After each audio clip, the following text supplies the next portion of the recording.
మనం మనుషులమా జంతువులమా? మనుషులమే కదా. మరి ఎందుకురా జంతువులాగా ప్రవర్తిస్తున్నారు? వాటికంటే బుద్ధి లేదు, విలువలు లేవు. ఎట్లా ఉండాలో ఎట్లా ఉండకూడదో వాళ్ళకి తెలియదు. మనం మనుషులేం కదా, ఎట్లా ఉండాలి ఎట్లా ఉండద్దు అనేది మనకు తెలుసు కదా. మన ఇంట్లో అమ్మ, అక్క, చెల్లి, భార్య, కూతురు వీళ్ళందరూ ఆడవాళ్ళే కదా. మరి మన ఇంట్లో ఉన్న వాళ్ళని మనం ఎట్లా చూస్తామో మిగతా ఆడపిల్లలందరినీ కూడా అదే విధంగా చూడాలి కదా.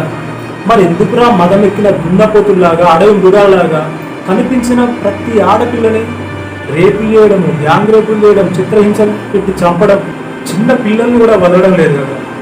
మీ బతుకులు ఎందుకురా మీకు ఆ బ్రతుకులు? ఇట్లాంటి వాళ్ళందరినీ నడి రోడ్డు మీద తీసుకొచ్చి పబ్లిక్లో వాళ్ళు ఏ విధంగా చిత్రహింసలు పెట్టి చంపుతారో వీళ్ళని కూడా అదే విధంగా చిత్రహింసలు పెట్టి చంపితేనే అది చూసిన ఇంకొకరు కూడా అట్లాంటివి చేయడానికి వాళ్ళ ఒంట్లో వణుకు పుట్టాలి.